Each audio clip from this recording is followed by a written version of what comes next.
Here's some psychology you didn't ask for. The chemical lifespan of an emotion in your body is only about 90 seconds. After that, you're just replaying it in your head. Welcome to the Shift Show.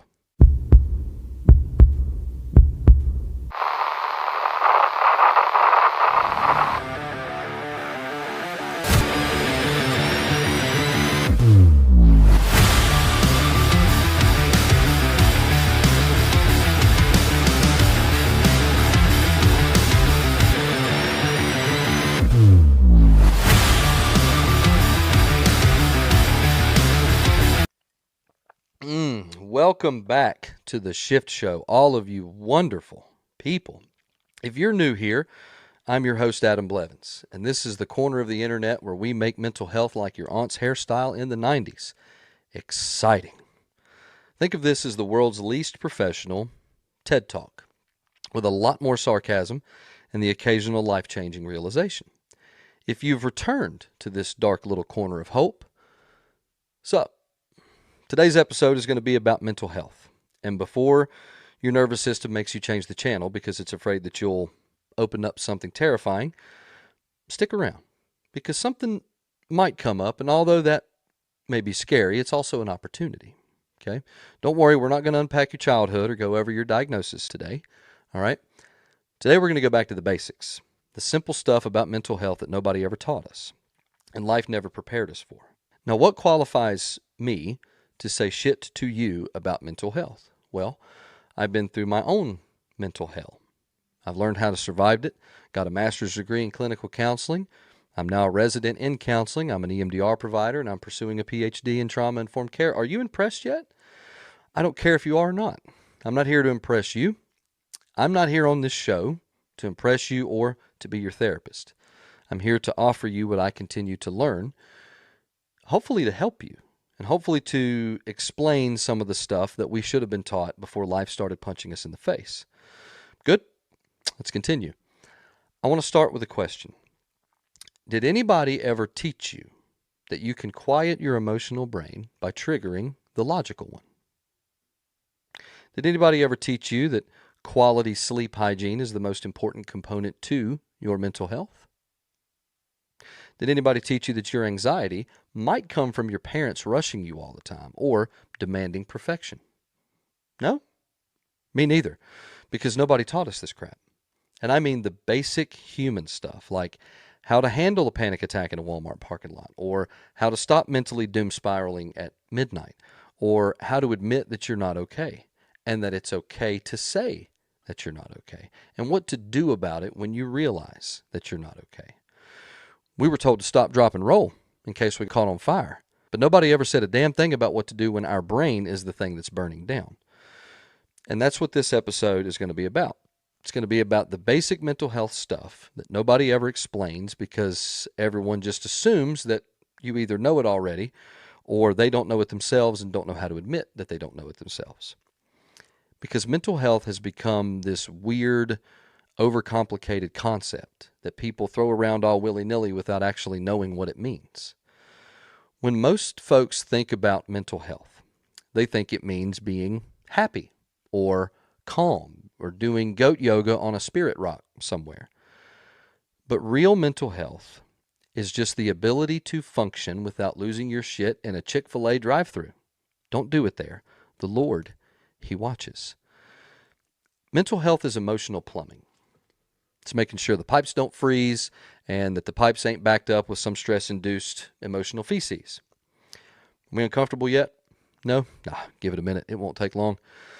Today we're going to get down into the nitty-gritty of the mental health basics today because if we're being honest with each other, clinical language gets old.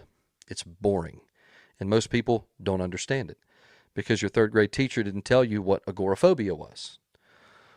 If I start saying things like emotional regulation, affect tolerance, corpus callosum, maladaptive encoding, half of you are already saying, what? We're not doing that here, okay? We're not doing that today. I'm going to translate the hard-to-understand therapy stuff in some plain old hillbilly Sugar Grove English, okay? Some real talk about why your brain does what it does, how to stop letting your brain bully you, and how to get through a Tuesday without mentally flipping a table. And we're going to start from square one, the real simple basic stuff, because somehow we grew up learning long division, and most people can tell you that the mitochondria is the powerhouse of the cell. But how many of us can say that we learned how to handle grief or anxiety or depression or loneliness? Nobody ever said, hey, just by the way, your thoughts aren't facts, okay? Nobody ever said, you're not going crazy, your nervous system's just doing jumping jacks. By the end of this episode, I want you to understand yourself just a little bit better. Not in a cheesy, cliche way, but in a that really explains a lot about my life kind of way. So, grab your coffee, grab your sarcasm, and whatever coping mechanism feels all warm and fuzzy today. Back to the basics. So basic, let's shine some light on some misconceptions that relate to mental health. And again, people throw the word mental health around like it's interchangeable with self-care or being positive or being optimistic. It's all over the internet. Instagram posts every 5 seconds with perfect pastel backgrounds, beautiful cursive fonts, and some quote about protecting your peace with bath bombs and happy, happy energy. And I'm not knocking that stuff. That's manifestation, baby. If you're doing those things, keep doing those things. But that's not exactly mental health, okay? That's probably someone's way of coping with mental health related things. Mental health isn't bubble baths and just walking away from toxic people. Are those components of mental health? Yes, they are. But mental health is the state of your mind, okay? The state of your emotions and your nervous system, all trying to play nice in the same sandbox. It's how your brain, your body, and your behaviors either team up together or turn on each other to help you survive whatever situation that you're in. And when it's working, mental health is invisible. You don't really ever think about it. You just kind of feel steady, like there's a balance to your life and your routine with little or infrequent disturbance to that balance. You're not constantly bracing for bad news or constantly overthinking everything. You can enjoy a Tuesday without feeling like you have to earn enjoying the day. When it's not working, everything in life almost feels like a job interview that you didn't prepare for. You wake up tired, you think too much, you feel too little, you stay tired, and your motivation button's been replaced with a please just stop existing for 3 minutes button. But what you weren't taught in school is that most of it's just our biology. Your brain is basically a TSA control tower for life's bullcrap. There's a whole bunch of different systems all trying to keep you alive. Some of them are using some outdated software. We've got the limbic system. That's your emotional alarm system in your brain. We got the prefrontal cortex, which controls your logic and your impulse. Then we have the nervous system that runs between them, like the world's most anxious moderator. When you get stressed, that system goes, holy shit, we are dying. And you get flooded with adrenaline, cortisol, and panic sometimes. And it doesn't just have to be when there's a saber-toothed tiger jumping out of your closet. It can also be when your boss calls you into their office. And when these things happen, people start to think they're going crazy. When the autopilot starts to wear off and their systems start to recover, that's usually where the symptoms come in. But you're not going crazy. You're just wired to react like a caveman when poop gets dangerously close to fans. The problem is, nobody explained this stuff to us when we were growing up. They said, just calm down. Just calm down. But calm down doesn't mean anything to a nervous system that's doing donuts inside your chest. You can't logic your way out of a biological lightning storm. That's why understanding the science behind your mind matters. Not to sound smarter than everybody else, but because once you know a little bit more about why your body's reacting to something, you stop thinking you're crazy when your body reacts to something. Mental health is not the absence of bad days or dark thoughts. It's knowing how to handle them without self-destructing. It's emotional literacy. It's learning how to name what's happening inside you before it hijacks your day, your week, your month, and even your freaking life. So before we get too far into this thing, you don't need to fix yourself. Okay, you're not a broken toy that needs to go back to the North Pole for recalibration. You need to learn yourself.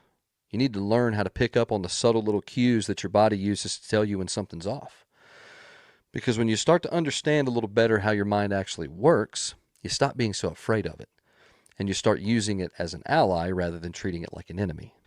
Speaking of enemies, you know what a real villain is regarding mental health? Social frickin' media. You ever notice how everybody's suddenly an expert when it comes to mental health? If you scroll through your phone long enough, you'll see 15 different people telling you to heal your inner child, cut toxic people out of your life, and drink moon water. My wife's going to hate that one because there's literally moon water all over this damn house. I'm married to a witch, a beautiful, intelligent witch. But seriously, we're drowning in information, but starving for sense. Between Instagram therapists, YouTube shamans, and your third cousin who cured their logic with conspiracy theories, it's no wonder people think mental health is either nonsense, magic, or weakness. We've built a world where people can quote trauma therapies all day long, but they still haven't learned how to breathe when their chest tightens. See, part of the problem is the internet. The algorithm we consistently confront on this show does not care if it's true. It just cares if it feels relatable. Sorry, algorithm, please put my videos in front of people. But the constant memes that fall in front of our face, that's not therapy. Okay, that's not healing. Those aren't healing practices that psychiatry has proven to be beneficial to people. Now, reading positive affirmations and getting lucky enough to find some real mental health advice online is fantastic. But that's not always good psychoeducation, and it's not processing. That's more like spiritual fast food. But I think that a deeper reason why we're collectively confused when it comes to mental health is that we were never taught how to sit with ourselves. We were never taught how to visit our own thoughts without that stigma wall flying up. Society teaches us to perform wellness, but not really to practice it. We've developed a culture that struggles to look beyond the surface. We see what we see, and when we can't see it, we don't see it. What? I think that made sense. Speaking of culture, some of you grew up in households where emotions were treated as weakness. Some of you grew up in others where they were used as weapons. And when you walk out into a world that tells you to just be positive all the time, just get over it, what if you don't know how to get over it? What if nobody ever taught you how to ride a bike, and the first time you try is in your 40s, you're going to bust your ass? We don't know what we don't know. And if you grew up in one of those kinds of homes, you probably shove it all down. Wrap it all up in sarcasm, dark humor, and call it your personality. By adulthood, you can't tell the difference between I'm okay and excuse me, my brain is having a heart attack. That's why I try to translate this stuff into human frickin' language, because in the field I work in, where I'm currently a resident in counseling with Rivers of Hope Counseling, by the way, when we use words like dysregulation, somatic activation, affect modulation, these are real terms that have clinical meaning. But it sounds like I just tried to instruct you how to harvest octopus ovaries in Japanese. Do octopi, whatever, do they lay eggs? They have ovaries? I don't know. See, I'm barely smart in like one thing, okay? When it comes to mental health, most people do not need a science lecture because they don't give a crap about the fancy words. They give a crap about feeling better. And they need language that makes them go, oh, that's what's happening to me. I'm not going crazy. I just forgot to drink water and confront my delusions for 6 weeks. So yeah, the social media mental health rhetoric is very loud. But that's why I'm doing this episode, right? Well, that and because my wife suggested it and she's smarter than me and this is an awesome idea. Because somewhere beneath all the hashtags and the performance art when it comes to mental health, there's real science. There's real people trying to understand themselves in a world that relentlessly tries to confuse us about who we are and who we need to be. And if I can make you laugh while explaining how your nervous system is trying to keep you from emotionally setting your hair on fire, then welcome to the damn Shift Show. You don't need to manifest peace and calmness. That's great if you do, but you also need to understand how your mind works when it's scared, when it's tired, and when it's overwhelmed. Because once you start to understand that a little bit, your manifestation now has a steroid shot of self-knowledge right into the vein. Now, let's talk a little bit about basic needs and what our basic human needs really look like. Sleep, food, connection, meaning, purpose, the stuff your therapist would call foundational things to your mental health, and things your grandma would call common sense. Drink your water, get your sleep, all that kind of stuff. And they're both right. So let's get down to the foundation. The stuff that every therapist ends up cycling back to, because 9 times out of 10, when somebody says, I'm falling apart, what they actually mean is I haven't slept, eaten, or had a genuine human interaction since gas was under $2. People overcomplicate mental health, but half the time it's just the basic stuff that's really being neglected. And your body is reacting to it. You can't build emotional stability on 3 hours of sleep, 1 Burger King meal a day, and 3 gallons of caffeine, right? That's not anxiety. You're in survival mode with good manners and behaviors that will probably induce anxiety, if we're being honest, because large amounts of caffeine cause anxiety, by the way. We all love to talk about self-care like it's this fun little mental event that goes on in our brain with spa days and scented candles and disappearing in the mountains to find yourself. And that's cool and that's great if it works for you. But most of the time, self-care looks a lot less like a sandals retreat and more like drinking a glass of water and switching your nervous system over. And yes, you can do that. It also means turning off your phone for a while before you try to fall asleep at night. Or finally doing the laundry that you've been staring at for 2 weeks. And because every time you look at it, you feel like a hostage in your own house. And this is why I love science. I get it why people don't love science, but let's talk about science for a second. Your brain runs on fuel. It needs sleep. It needs nutrition. It needs oxygen. And it needs genuine human connection to function like a semi-decent piece of equipment. Without those things, your nervous system acts like it's constantly in a car chase. And you don't necessarily have to experience a big T trauma for that to happen. You just need a prolonged period of running on frickin' empty. And a funny characteristic about us humans is we act like we're above our biology. Like, nah, I don't need to get 8 hours of sleep. I have ambition, and I'll sleep when I die. But you're not outsmarting your nervous system, okay? You're just slowly convincing it that you're in danger. You think you're grinding, but your brain thinks you're just trying to die faster. And you know what helps us to not die faster? Genuine human connection. We are social creatures. You don't have to be a people person necessarily, but you do have to be a person around people sometimes. And look, a lot of us are super introverted, right? But we're still pack animals at heart. We crave connection, whether it's through touch, affirmations, acts of love, or for somebody to hold our emotional hand sometimes. And the reason why isolation messes us up so bad is because our brain literally interprets being lonely as a threat. Let's go back to caveman times, where being alone meant that something was probably going to eat you, and your body doesn't know the difference between the two. Another big one is purpose.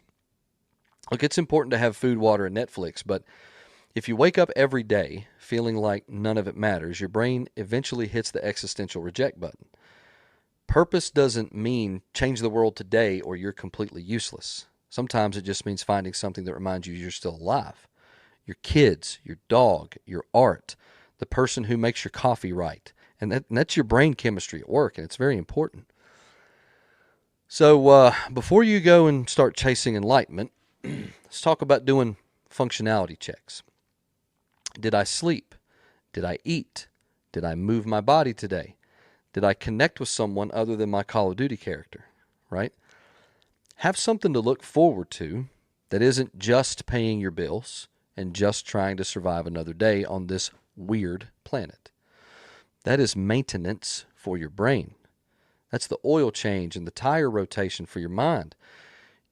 It's very difficult to work on your mental health if you're running on fumes all the time, because things aren't working the way that they're supposed to if you're not getting that fuel that your brain and your body needs. And speaking of things not working when they're supposed to, how about when your brain just decides that you don't need to be in reality anymore? Ever happened to y'all? Right? What a perfect segue into grounding. When I say grounding, I'm not talking about how your parents used to punish you when you were a kid. I mean the kind that keeps you from mentally flying off the planet when life starts throwing punches. Grounding is one of those therapy words, again, that people just throw around like everybody knows exactly what it is and what it means. But if you've ever been in a full-blown panic attack, a real panic attack, with the shaking and the sweating and the heart racing, someone saying just ground yourself feels like being told to calm down when you're skydiving and realizing you don't have a parachute, right? So let's fix that.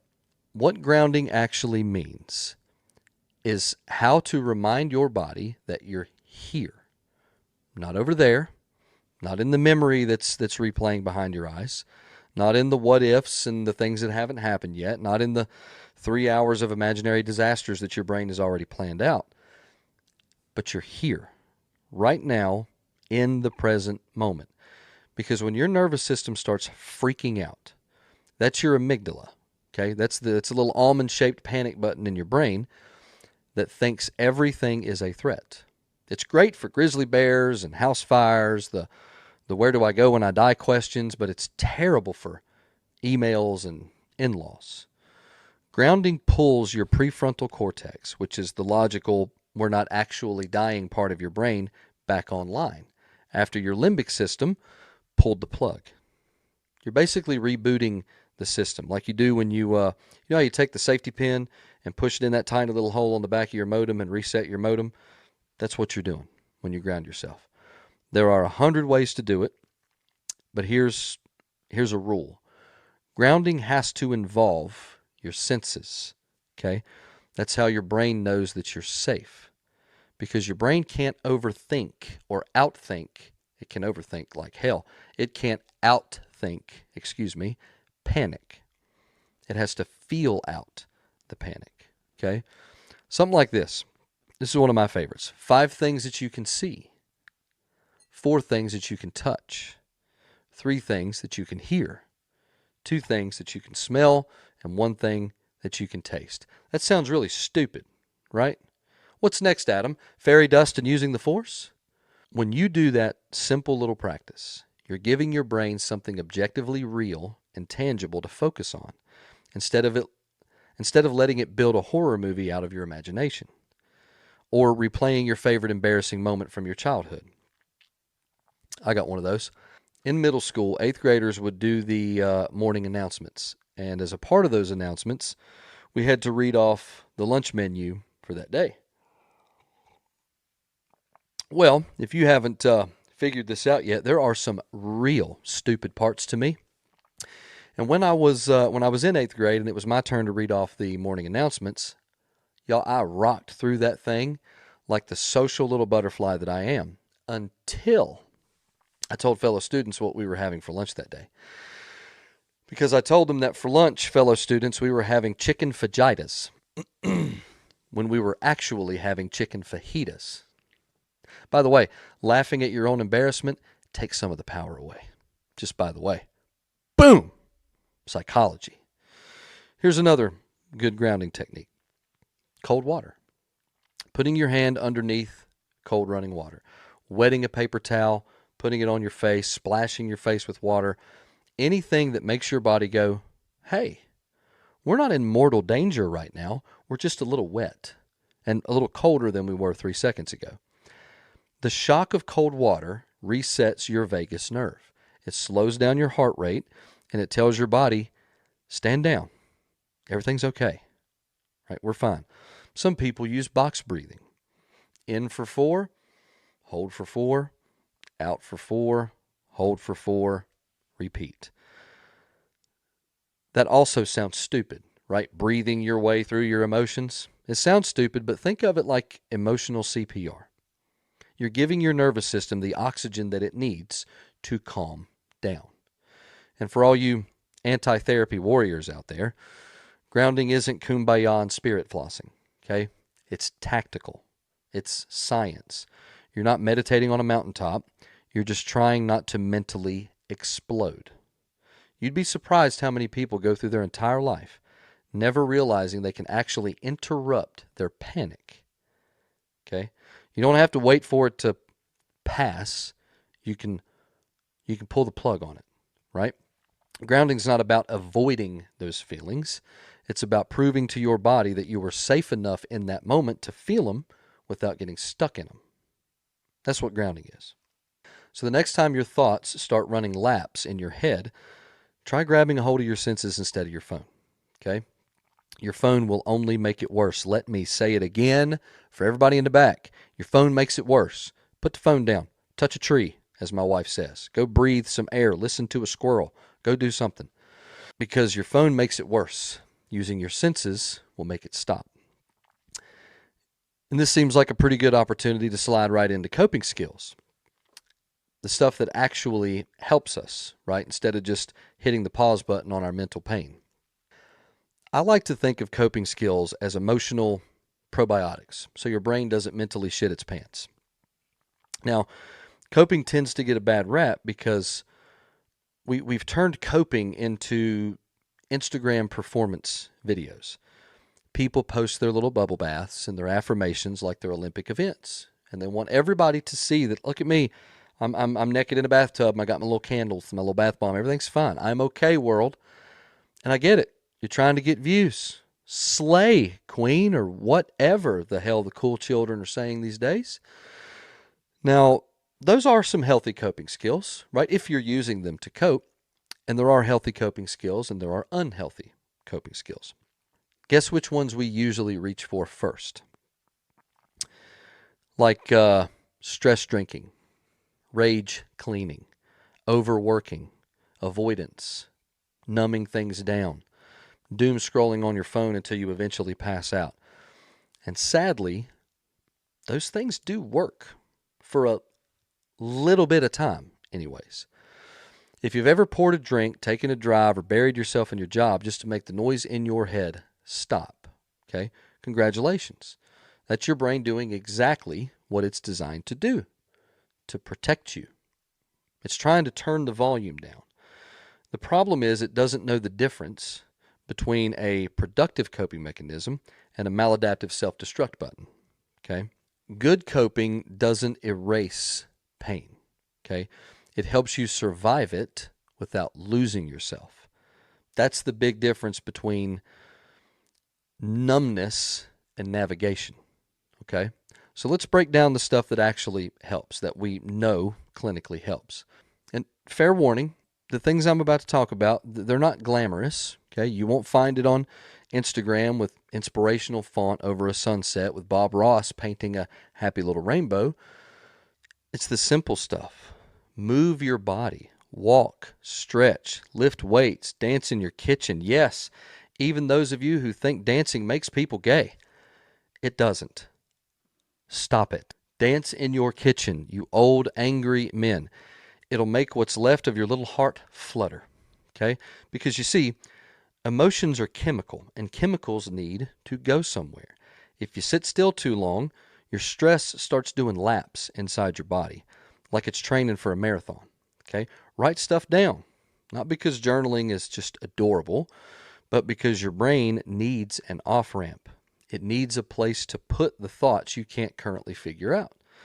It's easier to heal from what you've translated into words, okay? Talk to someone who actually listens to you.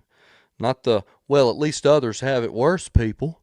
Someone who can actually sit with you in your mess without trying to fix you or get you to be quiet because you're making them uncomfortable. Connection regulates the nervous system, okay? Isolation makes it worse. even if you swear you're fine, and even if you prefer to be alone. And another simple and helpful mental health trick is keeping to a routine. Okay? I know, boring, but you know why having a roof over your head makes you feel safe? Because structure creates a sense of safety. When your world feels like it's out of control, predictability becomes medicine. And routine helps you manage a stressful day because there are things within your control, within your routine, which creates a sense of, you guessed it, Batman, safety. And then we have humor. Yes, the dirty little jokes and stupid things that make us laugh are real psychological healing. If you ever notice how laughing at something terrible makes the terrible thing feel a little smaller, that's your nervous system trying to catch its breath. That's why many first responders crack jokes in terrible situations. It's usually viewed as disrespect, but that's not usually where it's coming from. That's literally mental survival, okay? Trying to protect ourselves from the harmful thing that we're looking at. Now, here's what doesn't work. And most of us have become masters at these things. Pretending you're fine, waiting for motivation, numbing yourself with screens and booze, thinking it'll all just magically get better when life slows down. Once again, I come with news. It won't. Okay? You have to help create the slowdown. Okay? Good coping isn't cute. Sometimes it's gritty. Sometimes it looks like you're sitting on your bathroom floor in the middle of the night breathing through a panic attack. Okay? And reminding yourself, I'm safe. This is temporary. I'm not losing my mind. I'm just feeling this situation out to see where it takes me. Now let's move on to mindfulness. And let's do mindfulness for the people who hate the word mindfulness, because I know what you're thinking. If one more person tells me to be present, I'm going to throw their healing crystals into the ocean. I know. The word mindfulness makes half of you cringe, and it sounds like something that you hear at a yoga retreat from some guy named Skylar whose shirt's halfway buttoned up. Sorry, Skylars. No, ADHD. Mindfulness isn't crystals or gongs or sitting crisscross applesauce while trying to silence your bad thoughts. Okay? You can't just silence your thoughts. Unfortunately, it doesn't work that way. Wouldn't it be nice? If you could, therapists would be out of a job. Mindfulness just means noticing what's happening in your head without immediately trying to figure it out, fix it, or run from it. Think of it like emotional awareness training. Your thoughts show up, you see them, and instead of chasing them like a rabid raccoon, you just watch them go by. That's mindfulness. That's it. Most of us live about 80% of our lives on autopilot. Have you ever driven home, parked your car, and then realized you have absolutely no idea how the hell you got home? That's your brain on autopilot. Mindfulness is taking back control of the steering wheel before you accidentally end up in your own mental ditch. Okay? That's what mindfulness is. When your mind is racing, mindfulness slows it down just enough to go, wait a minute, what's actually happening here? And you start noticing that your thoughts are a little bit more dramatic than what you thought they were. Like, if I screw up this project, I'll lose my job, then my house, then I'll be homeless, my wife will leave me, my kids will never talk to me again, and then I'll die. Mindfulness helps you realize that you just jumped from, I missed responding to an email, to planning my funeral in 3 seconds. Okay? And you should probably be aware of those things happening in your body. It's not about pretending that everything is perfectly fine. It's about noticing your stress and your panic and whatever your emotions are doing without turning those things into a prophecy. And you can practice it anywhere. Okay? You don't need cedarwood incense. My God, it smells good though. Or a soundtrack of moaning whales. When you eat, just eat. Put the phone down. Actually taste the food that you're eating. When you shower, actually feel the water. Pay attention to the temperature of the water and how it feels when it hits your skin. Don't plan your day or rehearse that argument, from 2 years ago while you're in there. When you're anxious, notice what's happening. My chest is a little tight. My stomach hurts. My brain's being super dramatic. You're labeling bodily sensations instead of judging what's happening to you. Okay? That's mindfulness. That's being aware of your current situation. You're pulling yourself out of the past, okay, which is the regret zone, and you're pulling yourself out of the future, which is the panic zone, and landing in what's actually frickin' real, which most of the time isn't nearly as bad as you're making it out in your head. Mindfulness activates the prefrontal cortex, and it calms down that almond-shaped part of your brain called the amygdala we talked about earlier. Let me translate that. It helps your logical brain take the wheel back from your we're all going to die brain. Does that make sense? You don't need to be calm to do it, okay? You just need to be curious to do it. So the next time your anxiety flares up, which is probably right now because of what we're talking about, try saying, that's interesting. I wonder what that's trying to tell me. And watch how that little tiny shift changes the storm that's going on in your head. And Lord, I've been talking a long time. Okay. I would like to suggest a little emotional maintenance 101 before we start to wrap things up. A little daily checkup for your brain, okay? And it's probably been begging for it for a while because just like your car, your emotions, they need regular service or eventually they will break down in the worst possible place. So, when it comes to emotional maintenance, 99% of us suck at it because, again, when we were kids, nobody ever told us that we were supposed to do it or even how to do it, if they even knew how to do it themselves. We check the oil in our cars. We plug up our phones every single night before we go to sleep. We feed the dog twice a day.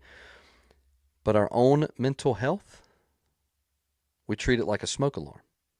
We don't think about it until it's screaming at us at 3 o'clock in the morning. Emotional maintenance is the stuff you do regularly so you don't end up falling apart spectacularly at the worst possible moment, like crying in an Olive Garden bathroom because they were out of breadsticks and it unlocked a core traumatic memory from your childhood. Emotions are not problems to fix, okay? They are internal messages to listen to. They're like the dashboard lights on your car. Your anxiety is saying, hey, excuse me, we're a little overwhelmed over here. Pay attention to us. Anger says something like, this feels unfair. I'm not sure about this. Sadness says, you lost something that mattered to you, right? But we were taught to treat emotions like bad house guests. Ignore them until they go away. So, start doing a little daily check-in. Ask yourself, what am I feeling right now? What is it that I need? Have I actually eaten, slept, or hydrated? Or am I just mad because I'm human and I'm exhausted? Okay? Simple questions, honest answers, no judgment. Reggie's back. Reggie, I thought you were dead. My ADHD is we're going on another trip now. Okay? All right. Where was I? No judgment. Don't judge yourself. Okay? The more you check in with yourself, the faster you catch things before they start to snowball. Emotional awareness isn't about being in touch with your feelings, okay? It's about noticing what's off so you can course correct before your brain declares a national frickin' emergency, okay? And healing doesn't necessarily mean that you never feel bad again. You're gonna feel bad again, by the way. It means that when you do feel bad again, you don't panic about it. You recognize it, you respond to it, and you write it out. Emotional maturity is maintenance. And yes, this takes work. It takes practice. Emotional maintenance is how you stay human while the world keeps trying to turn us all into frickin' robots. You can't control when life sucker punches you in the throat. Okay, sometimes things just happen. But you can make sure that your foundation is solid enough that it doesn't knock you all the way down every single time that it does. Okay? That's the goal. Not perfection, just steadily evolving resilience. And look, if you can't remember the last time you checked in with yourself, that's okay. A lot of people can't. You're here now. Here's your sign. It's time for a mental tune-up. So let's land this thing and get out of here because we all got shit to do. If there is one takeaway from this episode, I hope it is this. Your brain's not broken. It's just untrained. Okay? Nobody ever handed you a manual for how to regulate your emotions, unless you've been in therapy a while.